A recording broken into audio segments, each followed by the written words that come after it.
பொதுவாகவே மனிதர்களுக்கு புதிய புதிய இடங்களை பார்க்கறதுல ரொம்ப மகிழ்ச்சி தரும் இல்லையா? பழமையான நினைவு சின்னங்கள், கடற்கரை பகுதிகள், இயற்கை எழில் கொஞ்சக்கூடிய ஆற்றங்கரை பகுதிகள், காட்டு பகுதிகள், வழிபாட்டு கோவில்கள், அதே போல இன்னும் எண்ணற்ற இடங்கள் நம்ம தமிழகத்தில் இருக்குது.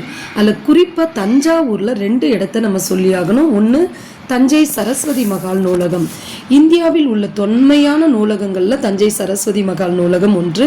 இந்த நூலகம் கிபி 1122 முதல் இயங்கி வருவதாக கல்வெட்டு செய்திகள் கூறுகின்றன.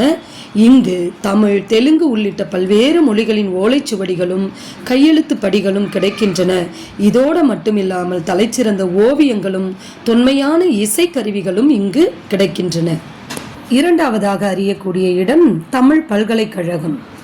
தஞ்சை தமிழ் பல்கலைக்கழகம் செம்மொழியாகிய தமிழுக்கு ஒரு பல்கலைக்கழகம் அமைய வேண்டும் என்ற எண்ணத்தின் அடிப்படையில் தமிழகத்தின் அரசால் 1981 தோற்றுவிக்கப்பட்டது தமிழ் பல்கலைக்கழகம்.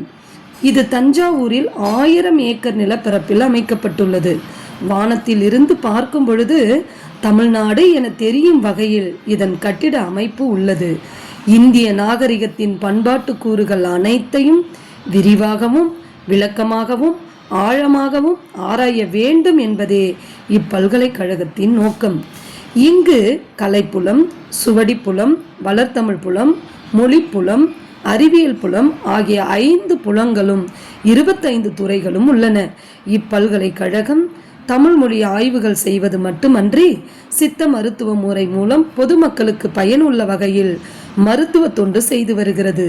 இந்திய ஆட்சிப்பணி பயிற்சியாளர்களுக்கு தமிழ் மொழி பயிற்சியை இப்பல்கலைக்கழகமே வழங்கி வருகிறது. மேலும் இங்கு மிகப்பெரிய நூலகம் ஒன்றும் அமைந்துள்ளது.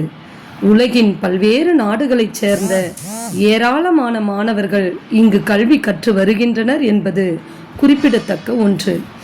எனவே தமிழ் படிக்கக்கூடிய தமிழ் ஆர்வலர்களாக இருக்கக்கூடிய நாமும் இந்த தஞ்சையில் வீற்றிருக்கக்கூடிய தஞ்சை சரஸ்வதி மகால் நூலகத்தையும் தஞ்சை தமிழ் பல்கலைக்கழகத்தையும் சென்று கண்டு வருவோமா?